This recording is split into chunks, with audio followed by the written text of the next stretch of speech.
Est-ce que cela t'arrive de rire quand tu es gêné? J'ai envie de dire tout le monde le fait, ou presque. Et c'est pas très grave.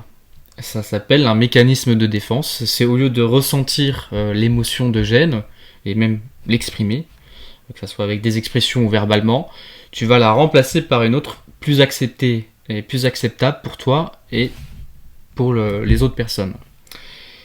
Mais ça peut devenir plus grave si par exemple tu ris quand on t'annonce une très mauvaise nouvelle, ou par exemple quand tu parles d'un passé douloureux, dans le sens où si tu ris à ce moment-là, en fait tu ne vis pas l'émotion. Alors je peux comprendre que c'est pas forcément tout le temps le bon contexte pour vivre l'émotion de tristesse ou de colère, quelle que soit celle que tu caches, mais apprendre à quand même ne pas rire de ce qui en réalité nous fait souffrir, c'est quand même un bon moyen de connecter le plus possible, d'être en relation avec ses émotions, son vécu, au lieu de le cacher.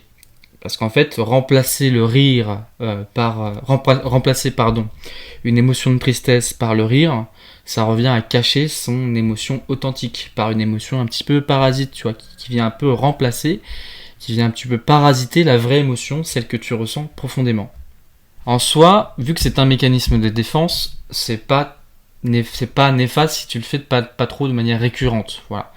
Si c'est une habitude de vie de cacher tes émotions par le rire, tes réelles émotions de colère, de tristesse, que sais-je, ça peut devenir néfaste pour toi et pour ton entourage au niveau de la relation que tu peux avoir par rapport à eux, parce qu'eux ils vont croire que tu ris, que tu te vexes pas par exemple, parce que tu rigoles. En fait t'es vexé. Donc ils vont continuer à faire des blagues, alors qu'en fait ça te plaît pas et ça te fait du mal.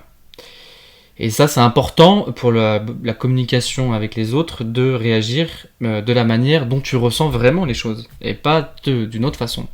Alors ça peut être difficile avec certaines personnes, c'est un apprentissage des fois qui demande du temps, et au début il faut le faire dans des contextes dans lesquels on est en sécurité, petit à petit élargir vers des contextes un peu plus difficiles pour nous, et où c'est un peu moins accepté de le faire aussi. Par exemple, l'expression de colère dans certains contextes, ou l'expression de tristesse n'est pas acceptée avec certaines personnes aussi, ou au travail. Donc il y a aussi une manière de le faire qui est à apprendre. Voilà. Mais c'est toujours, je dirais, c'est toujours possible dans l'absolu, c'est-à-dire vraiment comme ça, dans l'idée. Mais en pratique, effectivement, c'est parfois très difficile et ça demande beaucoup de temps. Mais je pense que c'est un respect très important qu'on doit à soi-même et à ce qu'on ressent, et aussi pour les autres qui en tout cas nous sont proches, à ces personnes-là. C'est important pour la bonne communication et une relation saine.